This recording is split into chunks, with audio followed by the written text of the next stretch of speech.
Mais um dia, mais um vlog, começando por aqui. Hoje é terça-feira, dia 16 de maio, 10h30 da manhã. E eu acordei, era 7 horas da manhã. Eu tinha colocado o despertador pra tocar 5h30, porque eu quero voltar a acordar antes do sol nascer, mas eu não consegui. Tava um friozinho tão gostoso no quarto por conta do ar-condicionado que eu não consegui acordar. E olha que eu fui dormir super cedo ontem. Eu fui dormir, acho que era 9 horas da noite. Acordei 7 horas, já levantei logo pra tomar o meu café. Isso é o que sempre me estimula, acordar de manhã. Quando eu tô com muita preguiça, eu penso, mas se eu acordar eu vou poder tomar um café, né? E aí eu levanto só por conta do café e já peguei pra ler um novo livro, Tempo de Graça, Tempo de Dor, que se passa no Brasil. Eu ainda não sei se é de autoria brasileira, ainda não descobri isso, mas no início começa passando no Recife e depois, aparentemente, pela paisagem, eu acredito que venha para o Rio de Janeiro. Eu não esperava que tivesse um começo bom, mas lembra muito a Lenu e a Lila de Helena Ferrante, de Amiga Genial, inclusive tem um blurb falando que é Ecos de Helena Ferrante. Ressoa nessa obra, então realmente tem mesmo a relação das duas meninas que tem aqui nesse livro desde pequenas, lembra muito as personagens de Amiga Genial, que é um dos meus livros favoritos da vida. Eu consegui então de manhã ler 50 páginas desse livro. Ontem à noite antes de dormir tinha lido umas 10 e aí capotei. Já também fiz 2 ciclos de estudo, agora como eu disse são 10h30 da manhã, né? Geralmente eu faço ciclos de 1 hora, que depois que passam 60 minutos, meu cérebro não começa mais a processar direito a informação. Aí o que eu pego e faço? Pauso. Geralmente vou fazer alguma coisa mais mecânica também, né? Arrumar alguma coisa da casa, mas essa semana eu tô bem tranquila, não tenho muita coisa de casa pra fazer, então eu acabo que eu pauso, leio 10 páginas, volto pro estudo. Teoricamente não era pra ler, porque você meio que tem que fazer uma pausa que não envolva, né, a tua cabeça, o seu cérebro, mas de manhã eu acho que pelo hábito também eu tô prestando ainda bastante atenção, eu tô com bastante foco em leitura e em estudo, então eu faço isso. Um ciclo de estudo, pausa, aí eu também às vezes eu assisto um videozinho no YouTube que eu quero assistir, porque eu, né, sou meio viciada. Aí agora, 10h30, eu vou fazer um sprint um pouco mais longo de leitura, ver se eu leio umas 30 páginas. Daqui a pouco eu vou almoçar, que aqui em casa a gente almoça super cedo, 11h30 da manhã. E aí na parte da tarde eu volto pra estudar. Então hoje é terça-feira, e geralmente terça e quinta-feira são os dias que eu pego pra estudar bem, assim, estudar mais. E aí segunda, quarta e sexta eu estudo metade, geralmente, do que eu estudo nesses outros dias. E final de semana é livre. Se eu tiver com vontade de estudar, eu estudo, eu aproveito a disposição, mas se também eu estiver cansada, eu faço outras coisas.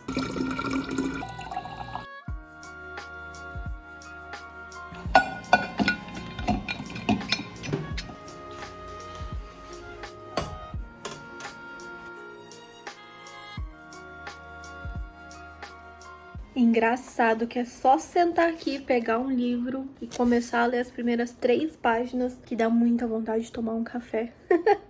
Dá muita vontade. Nossa, seria perfeito. Toda vez que a gente parar pra ler, conseguir tomar um cafezinho. Mas eu decidi que eu só posso tomar 2 cafés por dia, né? Então eu deixo, obviamente, pra hora que eu acordo e pra depois do almoço. Lá pelas 3, 4 horas da tarde, não coincidentemente, lendo também. Ou estudando, às vezes. E aí eu não posso gastar minha ficha agora. Porque se eu gastar, eu não posso mais tomar hoje. Sem contar que já tá quase na hora do almoço, né? Como eu disse. O Matheus já deve estar lá fazendo almoço. Então, não posso também tomar café. Mas a minha leitura tá boa. Eu quero ver se eu leio pelo menos 10 páginas. A leitura envolve música, pra quem gosta. Uma das personagens, ela nunca teve muitos sonhos e ambições na vida dela. Ela vem de uma família pobre, mora numa situação quase que escravocrata nessa época que ela vivia lá naquela fazenda, tratada praticamente como uma empregada sem nenhum direito. Ela não tinha sonhos, ela não sabia até onde podia ir. Até o primeiro dia que ela ouviu música. E ela viu que a vida dela, ela desejava muitas coisas que ela nem sabia. Ela tinha medo, ela sentia que ela ia morrer a primeira vez que ela ouviu música. Então envolve muito isso. Aí nós resolvemos ir almoçar num lugar que tem um PF, que a gente paga um valor, pode comer a guarnição à vontade. É bem simples, mas a gente gosta bastante. E nesse momento eu resolvi gravar porque tinha umas velhinhas japonesas e uma delas lembrava muito a minha avó falecida. E aí, quando eu voltei pra casa, eu fiz alguns ciclos de estudos e fiquei basicamente nessa função a tarde inteira. Como vocês podem ver, meu computador tem um monte de fio que eu tenho que esconder, mas toda vez eu esqueço. Só lembro quando eu vou ver o vlog. Descansar um pouco. Cansei, meu cérebro já está derretendo. Passei muitas horas estudando hoje. Mostrei pra vocês, né? São quase 5 horas. Tem alguns assuntos aleatórios pra falar pra vocês. Primeira coisa, quando você estiver assistindo esse vídeo, pode ser que ainda esteja rolando a Book Friday. Então, caso vocês tenham interesse em fazer alguma compra ou então assinar Kindle Unlimited, que tá tendo promoção 3 meses por R$1,99. Os links estão aqui no box de descrição pra quem puder utilizar. Outra coisa, Nossa, falando em comprar livros, estou com muita vontade de ir na livraria, aquela que abriu na minha cidade, porém, eu tenho uma regra esses tempos. A gente, em uns vídeos passados, começou a conversar sobre dinheiro, que é um assunto que eu gosto, continuo gostando. Quero, inclusive, saber se vocês querem continuar conversando sobre. Uma das coisas que eu percebi é que eu não tenho controle para gastar dinheiro. Então, para que eu não gaste tanto dinheiro, o que eu faço é não estar em lugares que eu possa gastar dinheiro. Exemplo, quando eu vou no shopping, não tem uma vez que eu volto sem nada. Eu sempre arranjo alguma coisa para comprar. E eu sei que no momento que eu quero as coisas, eu não sei dizer não. Eu dou meu jeito e eu compro. E eu não gosto disso. É uma coisa que eu não gosto de fazer. E eu sei que eu não tenho controle. Eu quero muitas coisas. É normal a gente querer as coisas. Então, pra que eu não fure meu orçamento, eu simplesmente não vou pra determinados lugares. Tem vezes que não dá pra evitar, né? Tipo, quando eu vou no correio, é lá no shopping, eu acabo passando por lá. Mas a livraria é uma delas. Impossível ir na livraria e sair sem nenhum livro. Assim, ainda mais quando eu vou intencionalmente pra comprar. Então, por isso, eu fico postergando. Essa semana, provavelmente, eu vou na livraria. Com certeza absoluta eu vou na livraria, mas eu fico postergando. Quanto mais eu puder deixar pra amanhã, nesse quesito, eu fico me auto-enrolando. Porque eu já sei qual é o meu ponto fraco. Meu ponto fraco é, eu consigo me organizar financeiramente, eu separo todo início do mês um valor pra pagar meu cartão de crédito. Então, o que que acontece? Eu não tenho o dinheiro do cartão de crédito depois que eu já gastei. Eu tenho o dinheiro do cartão de crédito antes de gastar. Por exemplo, hoje é dia 16, né, de maio, eu já tenho o dinheiro para pagar a minha fatura do dia 1º de junho com um valor que eu acredito que eu vou gastar até lá. Eu já separei esse valor desde o dia 10 que eu tenho esse valor separado. Só que eu não tenho gastado. Essa semana que passou eu não gastei quase nada. Ou seja, por exemplo, eu tinha estipulado que eu ia gastar R$300 até o final do mês. E isso era dia 10. Minha fatura fecha dia 20. Então eu teria nesse prazo aí de 10 dias, né? Pra eu poder usar esse dinheiro, contando o Uber, né? Que eu vou pra faculdade, enfim. E aí seria o quê? R$30 por dia. 300 dividido por 10, R$30 por dia. Eu já tenho esse dinheiro desde o dia 10. Tá lá guardado, inclusive rendendo pouquinhos centavos, porque daqui a pouco eu vou usar, mas ainda assim rendendo. Só que eu não gastei quase nada nesses 6 dias que se passaram. Ou seja, agora eu tenho 4 dias. 4 não, eu tenho 5 dias, porque eu ainda tô contando o dia de hoje, dia 16, pra poder gastar os meus R$300. Então, se antes eu tinha R$30 pra gastar por dia, agora eu tenho 50. Eu me programo assim, entendeu? Eu separo o dinheiro antes de gastar, e aí, conforme o mês vai acontecendo, eu vou gastando no cartão de crédito pra acumular milhas. Já falei isso aqui várias vezes, mas eu já tenho dinheiro pra pagar instantaneamente a fatura. E aí, assim, eu vou vivendo minha vida me organizando, entendeu? É óbvio que cada um tem sua realidade, tanto de dinheiro que pode gastar, quanto de coisas que tem para pagar na vida, e a minha também, ela se altera conforme vai acontecendo. Eu ando num momento um pouco mais econômica, eu já falei isso aqui algumas vezes, e eu me programei para me tornar mais econômica, porque eu sempre fui muito gastona, eu sempre gostei de comer fora, por exemplo. Então, ao longo dos meses, eu acho que eu já tô nesse meu próprio projeto desde o final de dezembro, que eu venho mudando os meus hábitos para poder gastar menos. E hoje, em maio, metade de maio, eu vejo que algumas decisões têm surtido efeito, porque eu não tenho mais tanta vontade de comprar. Eu não sinto mais tanta necessidade de ter certas coisas. Pequenos hábitos, como parei bastante de comer fora, eu evito um pouco sair de casa hoje em dia. Lado bom é que eu amo ficar em casa, então facilita bastante. Hoje em dia eu tô gostando de estudar, então acaba que eu passo muitas horas dentro de casa. Eu organizei meu guarda-roupa inteiro, porque minhas roupas ficavam espalhadas. Aí eu achava que eu não tinha uma coisa, eu tinha. Comprava mais do mesmo. Então, por exemplo, uma resolução que eu decidi pro meu ano de 2023 é comprar menos roupa estampada. Se possível, não comprar roupa estampada. Então, eu só tenho as peças que eu comprei até agora foram lisas. Tipo, sabe? Essas coisas assim minhas. É uma coisa bem pessoal, assim, da minha realidade, mas que tem surtido efeito, assim, financeiramente no meu bolso, sabe? Agora que são 5 horas da tarde, vou fazer o meu café e vou continuar lendo esse livro. Nesse vlog, eu acho que eu nem vou terminar essa leitura, porque eu não quero ler com pressa, mas já adianto. Tô gostando, cara. Não achava que eu fosse gostar. E realmente tem uns elementos que traz muito nos livros da Helena Ferrante, que é essa questão da dependência feminina uma com a outra. Essa relação muito, assim, quase que, não sei explicar, violenta intimamente entre duas mulheres desde a infância. Muito parecido com a Amiga Genial. A diferença é que esse livro envolve música. E tem uma relação muito bonita. As personagens têm uma relação muito bonita com a música. Então, pra quem gosta, putz, um plus ainda por cima. Aí outra coisa que é diferente que a gente não pode ignorar, esse é um livro que se passa no Brasil, então tem a realidade do Brasil. Que nem eu falei com vocês,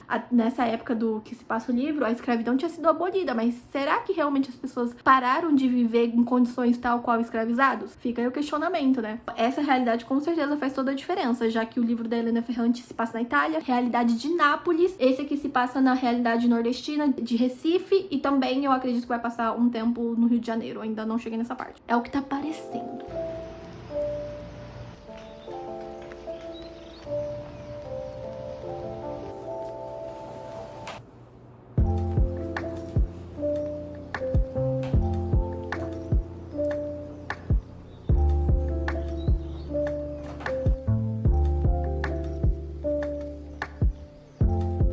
Havia tons de aceitação. Se você usava roupas finas ou tinha um bom nome de família, a pele mais morena ou o cabelo mais crespo seriam perdoados. Se você fosse branco feito leite, mas tivesse um sotaque nordestino no sul do Brasil, era considerado ralé. Só um padrão era garantido. Se você fosse escuro como Nena, não seria proibido de entrar nas lojas finas, nos teatros ou nas cabines de primeira classe, caso pudesse pagar, mas jamais poderia.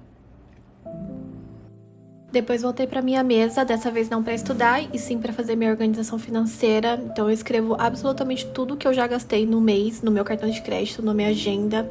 Assim eu consigo ter uma ideia no que eu tô gastando muito, no que eu tô conseguindo segurar um pouco mais. E depois eu resolvi criar uma nova caixinha do Nubank, que no caso é o que eu uso para me programar pros meus planos de curto prazo, que nesse caso é talvez comprar um Nintendo Switch no meu aniversário em novembro. Então para poder criar a caixinha a gente tem que ter pelo menos R$1, então foi basicamente isso que eu transferi para poder começar. E aí a meta que eu estipulei foi de R$2.500. E esse é o modelo do Nintendo que eu quero, que é o Nintendo Switch OLED. E eu faço mais isso não só pelo dinheiro em si, mas também para poder até lá entender se eu realmente quero esse produto ou não. Tirando o cochilo absolutamente do nada.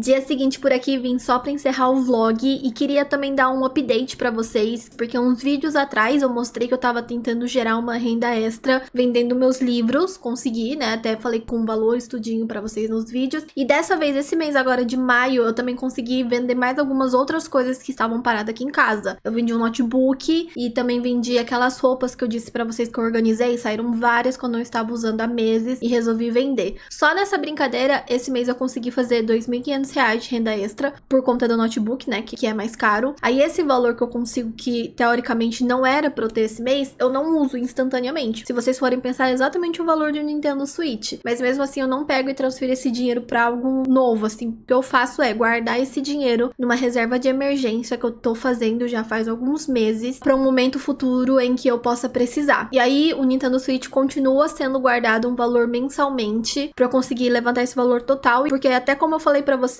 não é só pela questão do dinheiro, é pela questão de eu realmente pensar se eu realmente quero aquilo, se eu realmente preciso. E aí também, só pra finalizar falando sobre as milhas, eu já recebi alguns comentários aqui perguntando, como é um assunto muito extenso e tem N formas de você acumular milha, usar suas milhas, vender suas milhas, vários cartões diferentes que vocês podem usar, eu sugiro que vocês procurem aqui no YouTube mesmo, é só botar milhas, cartão de crédito, e aí vocês vão ter que ter um pouco mais de paciência e assistir alguns vídeos pra poder compreender como funciona isso. Para aprender um pouco mais sobre isso e sobre educação financeira, a gente tem que separar um pouco do nosso tempo. Assim como tudo na vida que a gente precisa aprender, a gente precisa de um tempo e disposição para querer saber daquilo. Então, eu sugiro que vocês procurem um pouco mais sobre isso, milhas, cartão, sobre reserva de emergência, sobre, enfim, essas caixinhas do Nubank, dá para vocês procurarem sobre absolutamente tudo que eu falei hoje aqui no vlog, dá para procurar pessoas que fazem um conteúdo legal e gratuito aqui no YouTube. Inclusive, eu vou deixar listado aqui no box de descrição alguns canais que eu gosto, principalmente canais que eu senti que no início, quando eu comecei a entender sobre o assunto, foram canais que falaram de uma forma muito simples, muito didática para que eu conseguisse compreender. E a gente se vê num próximo. Obrigada pela companhia. Tchau!